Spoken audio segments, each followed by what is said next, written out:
What's up, friends? I got a brand new video for you today, and today I want to run through another feature on the iPhone 12 Pro Max, and that's the night portrait mode. And for my regular subscribers that don't care about iPhones or mobile photography, I'm sorry, I'll get back to my regular scheduled programming in a bit, but I think it's worth covering this new feature on the iPhone 12 Pro Max. First off, I want to cover some different situations where night portrait mode works the best, because I went out shooting and I was able to figure out what works the best. And I shot with Casey. Big shout out to her because it was freaking cold that night. Our hands were freezing. Trying to hold a cold phone like this when it's really cold outside is not fun, but I think we got some great shots. So we tried looking for different spots where there was enough ambient light as well as some interesting lights in the background. And we took this shot. This looks great, but I don't think this was considered a night portrait mode shot because it really wasn't dark enough, but it was still dark enough that you could see like the Christmas lights on behind her. And so we decided to shoot in this exact spot when it got a little bit darker. And what we found is that the iPhone seemed to really lean into the yellows when you're near warmer light. And we found that it was a really hard time managing the white balance. So as you can see, it's kind of a weird white balance there. And it also looks kind of really bright outside when it wasn't. So yeah, I'm not a huge fan of these shots. They are okay, I guess, but I just don't really like how the yellow light was reflecting off her face. And for a shot like this shot's actually pretty nice. It's a great portrait shot. I feel like it's a little too bright behind her, and again, that weird yellow light coming in on the edge of her face there from those Christmas lights. But you know, a shot like this could actually look really good in black and white, and if we went in here and just, you know, adjusted this to a black and white shot, yeah, as you can see in black and white, this shot actually looks really nice. Again, I just wasn't a huge fan of this light, so I think we ended up moving. So this is where we found some different lighting, and it was a white street light, so I think this is more of like an LED light on her. And I think that for me, this image looks the best, especially if you were to edit this shot and make it a little warmer. The cool thing about these night portrait modes is you can do the same thing. You can adjust your aperture and you can blur out the background more if you want to. So we can go to like f1.4, which looks kind of fake. It chose f2.8, which I think looks the best. Could drop it down a little bit more. The night mode portrait mode isn't going to be as good as the regular portrait mode because it's doing a lot more computational stuff, as well as it's doing a longer exposure, and the longer exposure also means that you have to kind of stay still.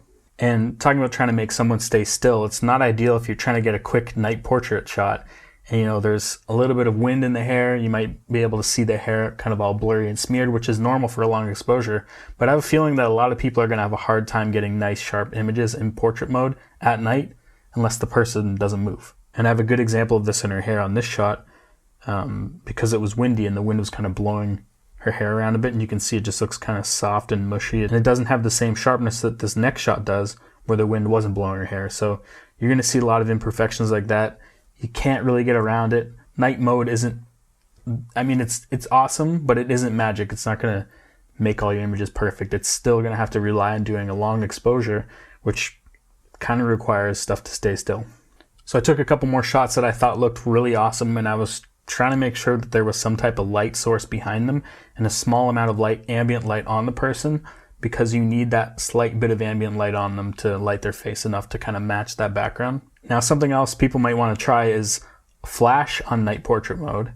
And we used a flash on the night portrait mode, and I don't know, it looks kind of fake. It's kind of weird because the subject's obviously being lit and the background is just regular ambient light. And this shot's really good. This is actually probably one of my favorites that we actually got from night mode, and it looks a little bit too bright, but what I want to do is I want to adjust the aperture on this and make it 2.8, and then let's bring this into Lightroom and see what it looks like when we edit it a bit, and bring the exposure down just a little bit and bring the shadows down a little bit. Actually, you know what, let's throw one of my presets on it because my presets might look good on this. That actually looks awesome, C1. And then if we bump our contrast up a little bit and exposure, that actually looks awesome for a night portrait. And as you can see, it's pretty sharp still. Did a decent job with the hair. There's some glitchy stuff. I'm kind of giving this a pass and a little bit of forgiveness because I feel like night portrait mode still needs a little bit of work, but from what I'm seeing, it's actually pretty cool. This is also another shot I love. She's looking into the window of a building. The only thing that's annoying is there's like pink light on her face and on her hair from the neon sign in the window.